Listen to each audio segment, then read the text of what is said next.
Picture this. You're sitting in your living room. Outside, there's this freezing nor'easter just whipping off Casco Bay in Portland, Maine. Oh, yeah. Brutal weather. Right. The wind is howling, the snow is piling up thick against the windows, but, you don't really care. Because you're inside. Exactly. You're wrapped in a blanket. You've got a fire roaring in the fireplace. It feels safe. It feels timeless.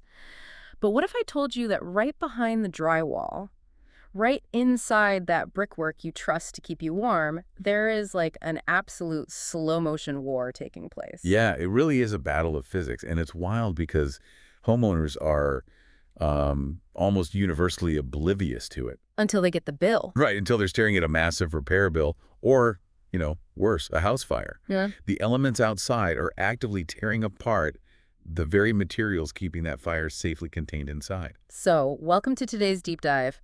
Our mission today is to explore the hidden and honestly incredibly high-stakes physics of historic home maintenance. It's a fascinating topic. It really is. And we're pulling all of our insights today from a collection of technical service pages, FAQs, and specialized industry articles. These were written by John Constantine for Select Chimney Services, which is a local company operating right in the heart of Maine. A place that definitely knows winter. For sure. So we're going to unpack the mechanical realities of what happens when century-old architecture meets just a modern, brutal climate assault. And, the irony of a chimney is something we really rarely stop to consider. I mean, we build these beautiful brick columns to safely bring a live fire into the middle of our wooden homes. Just to survive the winter. Exactly. But we treat them like decorative architectural pillars when, in reality, they are highly active, dynamic exhaust systems. Right. A chimney is a working machine. It's handling extreme heat, toxic gases, and freezing weather, all at the exact same time. So to understand how that machine breaks down, we really have to look at the history of how these historic neighborhoods were built. Places like the West End or Munjoy Hill in Portland. Yeah, the 19th century stuff. Yeah, right. Builders back then relied heavily on brick and mortar. It was cheap, it was locally fired, and obviously doesn't catch fire. True. But it has a fatal flaw when you put it in a coastal, freezing climate. It is porous. Very porous. Masonry acts, very much like a dense sponge. Like it actually absorbs the water. Oh, absolutely. Yeah. If you look at brickwork under a microscope, it's just a labyrinth of tiny capillaries and voids. So when rain hits the side of your house, or heavy snow sits on the roofline and just slowly melts, the masonry absorbs that liquid. Okay, but isn't that normal? Well, yeah. In a warm climate like Florida, that's harmless. The sun comes out, the moisture evaporates, the brick dries. Simple. Right. But in a place where the temperature plummets to low freezing, dozens of times a single winter, you have a completely different mechanical reality. Yeah, the freeze-thaw cycle. Exactly. And the numbers behind it are just staggering. When water turns into ice, it expands its volume by roughly 9%. 9%. I mean, we learned that in middle school science, but applying it to architecture is kind of terrifying. Right. 9% might not sound catastrophic on its own, but when that expansion happens inside a microscopic rigid stone pour, the pressure is immense. Because the ice has nowhere to go. It has absolutely nowhere to go. Yeah. So that expansion acts like a microscopic explosive detonating inside the wall. The ice literally wedges the brick apart from the inside out. Wow. Yeah. And when you multiply that by dozens of freezing nights a season over the course of several decades, the physical structure of the brick just fails. The face of the brick just pops off, right? Yeah, the outer face physically shears off and crumbles away. The industry calls that process spalling. Spalling. Okay. So a homeowner looking up at their roof might actually see like the faces of their bricks lying on the shingles. Unfortunately, yes. But before it gets to that extreme, there are warning signs. Like what? Well, you might see a white powdery stain forming on the exterior brick. Oh, I've seen that. Yeah, it's called efflorescence. It's essentially a salt deposit left behind when moisture travels all the way through the brick and evaporates on the surface. Gotcha. You might also notice rusting on the damper inside or, physically see water pooling in the firebox. And when you see those signs, the masonry isn't a solid defense anymore. Not at all. Water is finding a path entirely through the structure, and the integrity of that exhaust system is severely compromised.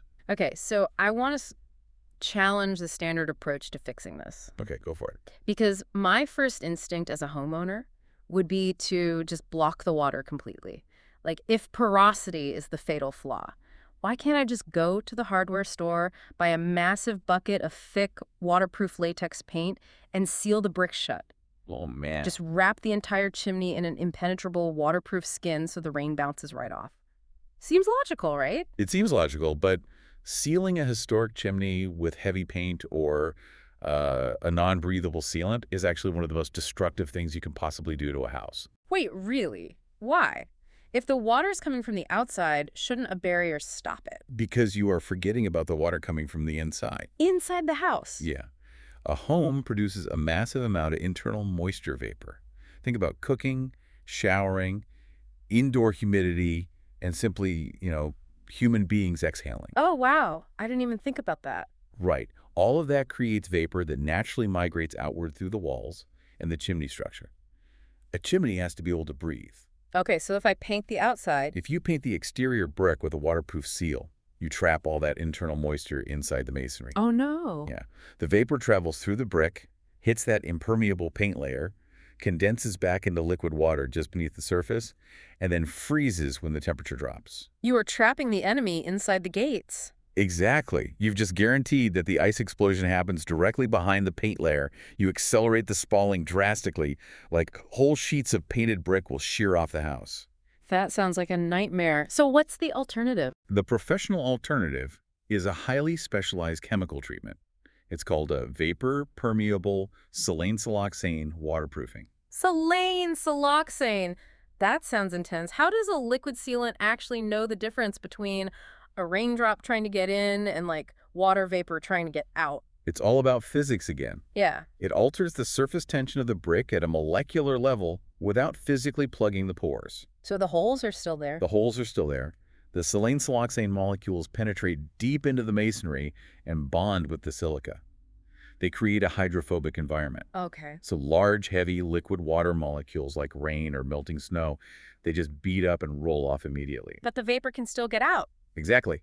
The microscopic gaps between the treatment molecules are still large enough to allow tiny water vapor gases to pass right through. That is so cool. It's like letting the brick exhale while wearing a raincoat. That is a perfect way to put it, yeah. Yeah. It permanently halts external moisture penetration without destroying the building's ability to dry itself out. Okay, so if water is the ultimate catalyst for all this destruction, weakening the structural integrity over decades, we have to look at what happens when we introduce extreme heat to that compromised structure. Right, the fire. Yeah, we are moving from the external threat of ice to the internal threat of fire.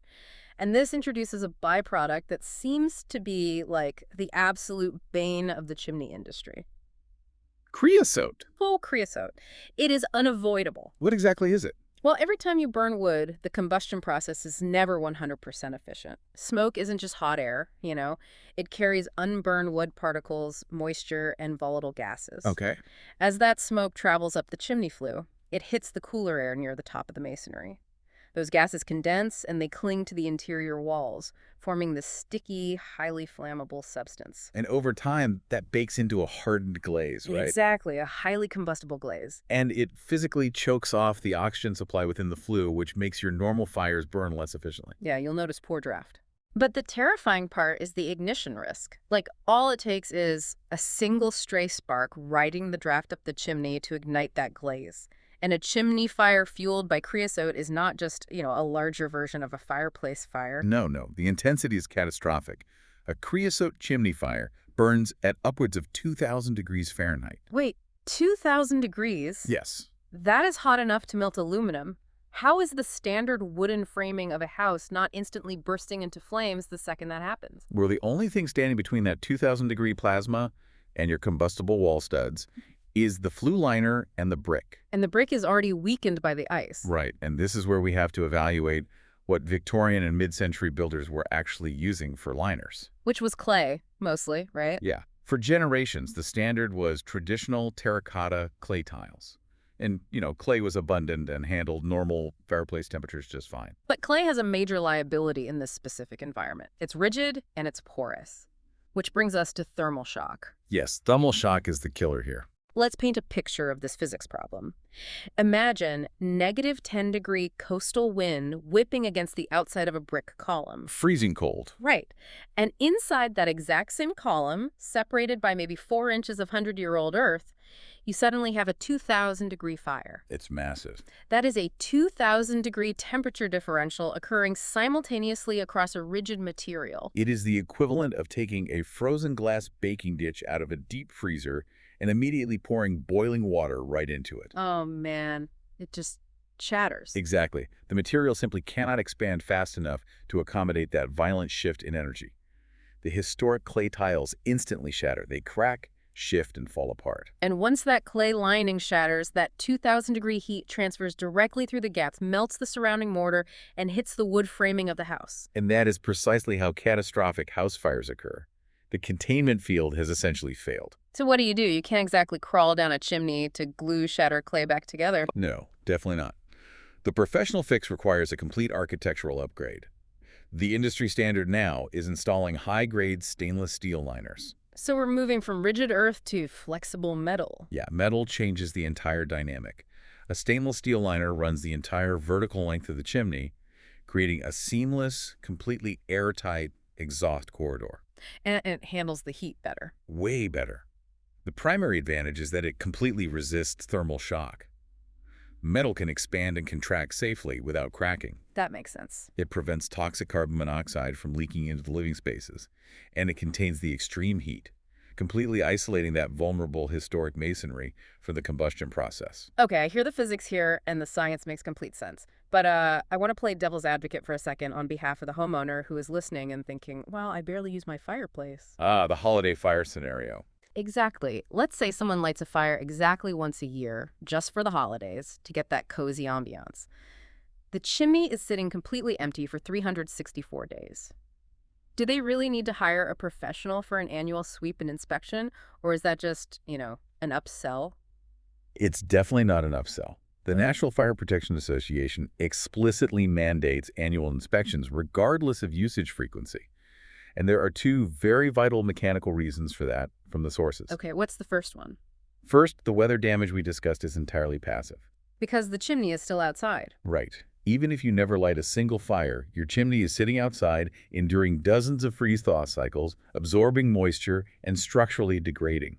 The clay could be cracking just from the shifting weight of the ice-damaged brick above it. So the weather doesn't care about your holiday plans. The damage is just ticking away in the background. Exactly. But the second reason is even more counterintuitive. That single holiday fire is often the most dangerous kind of fire you can build. Wait, really? Why? Because people who rarely use their fireplaces often burn wood that isn't properly seasoned. Or they build small, smoldering fires because the flue is freezing cold and the draft is poor. Oh, and a smoldering, low-temperature fire creates the highest concentration of unburned particles. Yes, it is a creosote factory. A hot, efficient fire burns away most of its own gases. A slow, smoky holiday fire just coats the flue in tar. You can have a dangerous buildup of creosote after just a few years of single annual use. Wow. And this really highlights why a basic visual check with a flashlight from the living room floor is completely useless. You can't see the structural health of the clay halfway up the chimney. Not at all. This is why modern diagnostics rely on advanced video inspection technology. They drop a camera down there? Yeah. Technicians lower specialized articulating cameras deep into the flue. They aren't just looking for massive holes either. They are scanning for microscopic spiderweb fractures in the clay, or, missing mortar joints between the tiles, or hidden moisture intrusion patterns. It is like an endoscopy for your house. That's exactly what it is. The entire goal is to identify a compromised containment system before you ever light a fire. Okay, so if water is feeding the ice that cracks the clay that lets the fire escape, the obvious question is, how is so much water hitting the chimney in the first place? Right. And that brings us to the roof. The documents introduce a surprising catalyst that accelerates all of this destruction. Gutters. Yeah, gutters. It seems like a leap, but the sources frame a home as a holistic water management system. It really is. Initially, I thought gutters were like the moat protecting the castle. But a moat is designed to hold standing water. Gutters are actually more like the arteries of the house. That is a much more accurate mechanical analogy. Yeah. During a standard rainstorm, a normal-sized roof collects over 1,000 gallons of water. 1,000 gallons. Easily. Your gutters and downspouts are the arteries designed to channel that massive volume of pressure away from the foundation and the walls. So when those arteries get clogged with wet pine needles and decomposing oak leaves, The system suffers a blockage. The water backs up.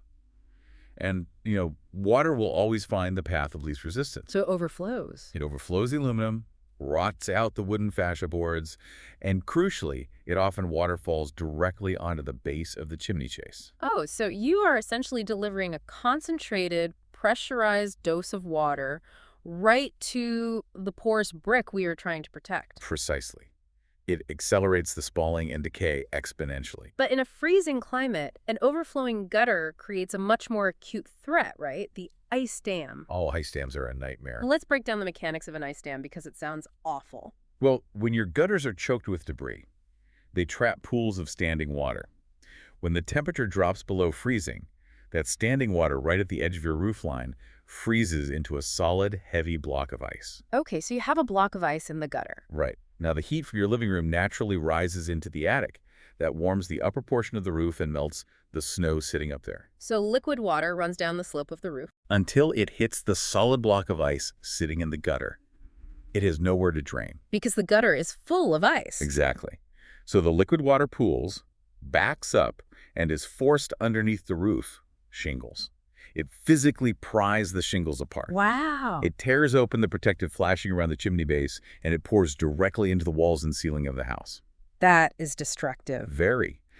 The Environmental Protection Agency actually cites this exact type of improper exterior drainage as a primary catalyst for black mold inside living spaces. Now, I've heard landscaping myths that say cleaning a gutter doesn't actually stop an ice dam from forming because, the freezing temperatures are still going to turn the snow to ice anyway. I hear that a lot. Does cleaning the artery actually change the physics on the roof? Routine maintenance completely changes the physics. The freezing temperatures remain, sure, but the raw material required to build the dam is eliminated. The standing water. Right.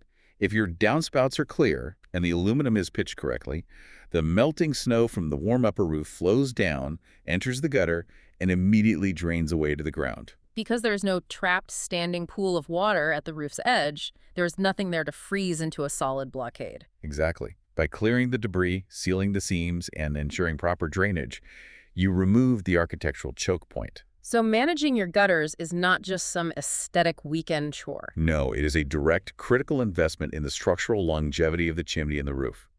You cannot treat a chimney in isolation. The chimney's survival relies on the flashing relies on the roof deck, and the roof deck relies entirely on the gutters. It is a single, interconnected ecosystem of defense. It really is. When we look at all of this, the freeze-thaw cycle, the thermal shock of the clay, the creosote glazing, the overflowing gutters, a very clear picture emerges for the homeowner. Protecting a house is about understanding the domino effect of deferred maintenance. Yeah, it's a chain reaction. A clogged gutter leads to a frozen roof. A frozen roof saturates the chimney brick. Saturated brick freezes and shifts the internal clay tiles. And shattered clay tiles allow a 2,000-degree creosote fire to reach the wooden framing. Exactly. And the ultimate takeaway here is that proactive intervention, whether it's, repitching a sagging gutter, upgrading century-old clay to high-grade stainless steel, or applying a breathable silane-siloxane treatment, costs a fraction of a total structural rebuild. Without a doubt. Optimizing these hidden exhaust and drainage systems is what truly keeps a family safe, warm, and dry when the winter storms roll in. It shifts the homeowner from a reactive victim of the weather to a proactive manager of the home's mechanics. That's a great way to look at it. As we wrap up this deep dive, I want to leave you with one final thought to mull over. We spent a lot of time discussing how older homes, specifically those built in the 19th and mid-20th centuries, are suffering right now because their original historic building materials are finally reaching their physical limits. Yeah, time catches up to everything. It does. The porous brick is spalling, the rigid terracotta clay is fracturing, and it is all happening hidden away in the dark inside the walls. Out of sight, out of mind. Right. So if the century-old masonry and exhaust systems in these historic houses are quietly reaching their absolute expiration date today, what other hidden materials beneath the floorboards, inside the plumbing, or behind the foundation of your own home might be quietly ticking down to their physical limits right now? Oh, man. That is a vital question every custodian of an older home needs to ask themselves before the next storm hits. Something to think about the next time you hear the wind howling outside and throw another log on the fire. Thanks for joining us on this deep dive. Stay warm out there.